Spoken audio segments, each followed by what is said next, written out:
Hello student, কেমন আছে সবাই? মুন্না ইংলিশ কর্নারে তোমাদেরকে স্বাগতম। তোমাদের সামনে আবার একটা নতুন ক্লাস নিয়ে হাজির হলাম। আজকে আমরা আলোচনা করব 33তম বিসিএস এর ইংলিশ ভোকাবুলারি এবং গ্রামাটিক্যাল পার্টটুকু। আমরা লিটারেচার আলোচনা করব না, কারণ আজকের ক্লাসটুকু মেডিকেল, ঢাকা ভার্সিটি বা যে কোনো ভার্সিটি এবং চাকরি প্রত্যাশীদের জন্য ইম্পর্টেন্ট। ঠিক আছে, তো আমরা প্রথম কোশ্চেন দিয়ে শুরু করা যায়। সিকাম সিকাম মানে কি? সিকাম মানে হচ্ছে নিমজ্জিত হওয়া। অ্যাসিড মানে অর্জন করা হবে না, উইন মানে জয় করা, কনকুয়ার মানে জয় করা। তাহলে সাবমিট মানে নিমজ্জিত হওয়া, ডুবে যাওয়া বা নতি স্বীকার করা। তাহলে আমরা আনসার বলতে পারি সুকাম। সিকাম এর আনসার হবে কি? সাবমিট। সিকামের আনসার কি? সাবমিট। উই লুক ফরওয়ার্ড, আমরা জানি লুক ফরওয়ার্ড একটা phrase, look forward to, look forward to, forward two একটা ফ্রেজ, এরপর ভার্বের সঙ্গে আইএনজি হয়। আমরা জানি ভার্বের সঙ্গে কি হয়? আইএনজি। তোমরা মনে করতে পারো টু এর পরে ভি1 হয়, আসলে এখানে যেহেতু ফরওয়ার্ড টু আছে, ফরওয়ার্ড টু একটা ফ্রেজ আর ফ্রেজের পরে ভার্বের সঙ্গে আইএনজি হয়। মনে রাখবা টু এর পর ভার্বের বেস ফর্ম বসে, কিন্তু টু যদি ফ্রেজ আকারে থাকে with a view to, forward to, owing to, due to, accustomed to, এদের পর ভার্বের সঙ্গে কি হয়? আইএনজি হয়। আমরা কোশ্চেন 2 তে আলোচনা করলাম, 3 তে যাই। কর্তৃপক্ষ তাকে তিরস্কার করলো। কোশ্চেন কি বলছে? ট্রান্সলেশন বলছে যে কর্তৃপক্ষ তাকে তিরস্কার করলো। দেখো, the authorities criticizing, criticize মানে সমালোচনা করা, অথরিটি তার সমালোচনা করলো, এটা হবে না। the authorities took him to book, took him to book, takes someone to book মানে শাস্তি দেওয়া বা তিরস্কার করা। তাহলে আনসার কোনটা হবে? এইটা হবে আনসার। বুঝছো বিষয়? টেক সামওয়ান টু বুক মানে কি? শাস্তি দেওয়া, তিরস্কার করা। পরের কোশ্চেনে যাই। Only, the only error in the sentence, এই সেন্টেন্সের মধ্যে কোন জায়গায় ভুল আছে? বলছে ওয়ান অফ দা রিকমেন্ডেশন, এখানে underline, made by the committee, কমিটিতে আন্ডারলাইন, ওয়াজ accepted, এই চার জায়গার মধ্যে কোন জায়গায় ভুল আছে? দেখো, আমরা বলছিলাম, তোমাদের মনে আছে কিনা, আমি প্রোনাউনের ক্লাস নেওয়ার সময় বলছিলাম ইনডিফিনিট প্রোনাউন বা ডিস্ট্রিবিউটিভ প্রোনাউন এর পর ইনডিফিনিট অথবা ডিস্ট্রিবিউটিভ প্রোনাউন এর পর যদি অফ থাকে, এরপর যে নাউনটা থাকবে নাউনটা প্লুরাল হবে, কিন্তু ভার্ব কি হবে? ভার্বটা সিঙ্গুলার হবে। দেখো, অন অফ দা রিকমেন্ডেশনস হইতো, রিকমেন্ডেশন আছে দেখি, এই কারণে ভুল। তাহলে আনসার কোনটা হবে? এটা। বাকিগুলো ঠিক আছে, কিন্তু by the committee was, verb কি? সিঙ্গুলার, ভার্ব সিঙ্গুলার, ঠিক আছে। তাহলে আনসার কোনটা হবে? রিকমেন্ডেশনস হওয়া কথা ছিল, কিন্তু আছে কি? রিকমেন্ডেশন।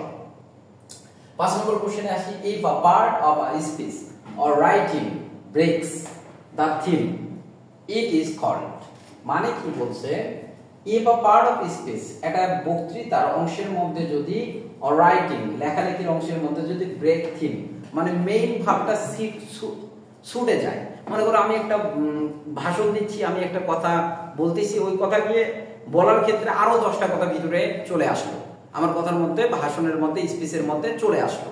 আমি মেইন কথা থেকে ডাইভার্ট হয়ে আমি অন্যান্য অপ্রাসঙ্গিক কথাবার্তা বলতেছি, এটাকে বলা হয় ডাইগ্রেশন, ডিগ্রেশন। ডিগ্রেশন কি বলবো আমরা? ডিগ্রেশন। কারণ প্রম্পোসিটি, প্রম্পোসিটি মানে দাম্ভিকতা, প্রম্পোসিটি মানে কি? দাম্ভিকতা, দাম্ভিকতা, দাম্ভিকতা। বুঝছো বিষয়? দাম্ভিকতা, দাম্ভিকতা। বুঝছো বিষয়? আর এক্সাগ্রেশন মানে অতিরঞ্জিত করা। এক্সাগ্রেশন মানে কি? অতিরঞ্জিত, রঞ্জিত করা। আর এন্টি ক্লাইম্যাক্স, ক্লাইম্যাক্স মানে চরম পর্যায়ে। আর এন্টি ক্লাইম্যাক্স মানে কি? একটা কোনো জিনিস উত্তেজিত অবস্থায় আছে, হঠাৎ করে ফল ডাউন করা, এটা মূলত ড্রামার একটা অংশ। বুঝছো বিষয়? Climax, anti climax. আমরা 6 নম্বর কোশ্চেনে চলে যাই। Each of the sons followed that father stray. দেখো তো ভাই, এই সেন্টেন্সের সাবজেক্টে ইজ সিঙ্গুলার, তাহলে এর পরিবর্তে যে প্রোনাউন ব্যবহার করবা সেটাও সিঙ্গুলার হবে। এই ধরনের কোশ্চেন একটা ছিল কিন্তু 32তম বিসিএস এ। তো এখানে সন বলছে না ডটার বলছে, সনস, তাহলে হার হওয়ার কোনো পসিবিলিটি নাই, দেয়ার তো হবে না, কারণ এটা যেহেতু সিঙ্গুলার, এর পরিবর্তে পসেসিভও সিঙ্গুলার হবে। আনসার হবে কি? ইজ। আমরা 7 নম্বর কোশ্চেনে যাই। The expression take into account means, take into account means কি? কাউন্ট নাম্বার, কনসিডার, তারপরে assess think seriously. the expression take into account মানে কি বিবেচনা করা, take into account মানে কি বিবেচনা করা, কনসিডার হবে বাংলা। আমরা 8 নম্বর কোশ্চেনে যাই। দ্য ফ্রেন্ডস রেফার্স টু, দেখো একটা রুল আমরা আর্টিকেলের ক্ষেত্রে জানি যে ভাষার নামের পূর্বে ক্রস বসে, কিন্তু বলা হয়েছে জাতির নামের পূর্বে দি বসে। তাহলে ফ্রেন্ডস ভাষা হইতে পারে, জাতি হইতে পারে, তাই কি না? কিন্তু এখানে যেহেতু তার পূর্বে দি আছে, অবশ্যই ফ্রেন্ডস পিপুলকে বোঝাইছে। বুঝাইতে পারছি? সিমিলার টাইপ একটা কোশ্চেন আসছিল 40 বা 41তম বিসি, 40 বা 42তম বিসিএসে, যে বলা হয়েছিল the English know English well. তাহলে দা ইংলিশ বলতে ইংরেজদের বোঝাইছে। পরের কোশ্চেনে আসি।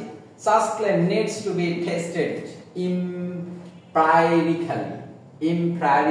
empirically such as that। empirically বলতে কি বোঝানো হয়েছে?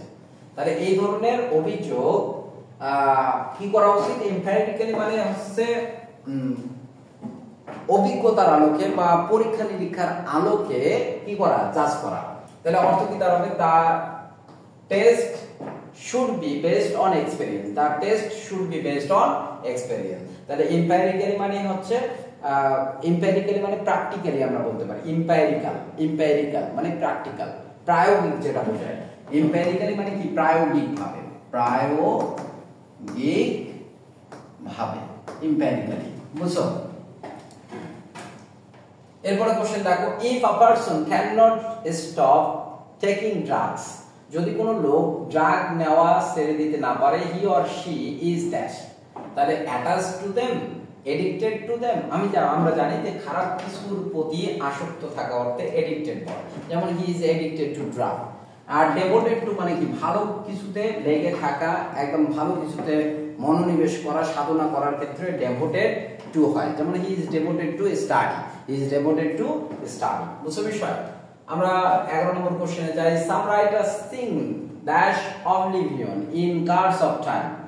মানে sing into oblivion মানে কি? স্মৃতির গহ্বরে তলিয়ে যাওয়া, স্মৃতির গহ্বরে হারিয়ে যাওয়া।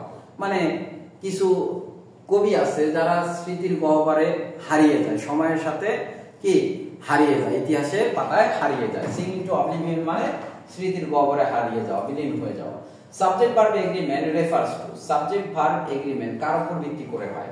সাবজেক্ট ভার্ব এগ্রিমেন্ট আমরা জানি পারসনের উপর ভিত্তি করে হয়, পারসন, এবং থার্ড পারসন সিঙ্গুলার নাম্বারের উপর ভিত্তি করে হয়, জেন্ডার এখানে কোনো ফ্যাক্ট ফেলায় না, যেমন শি গোজো বলি আমরা মেয়ের ক্ষেত্রে, আবার হি গোজো বলি।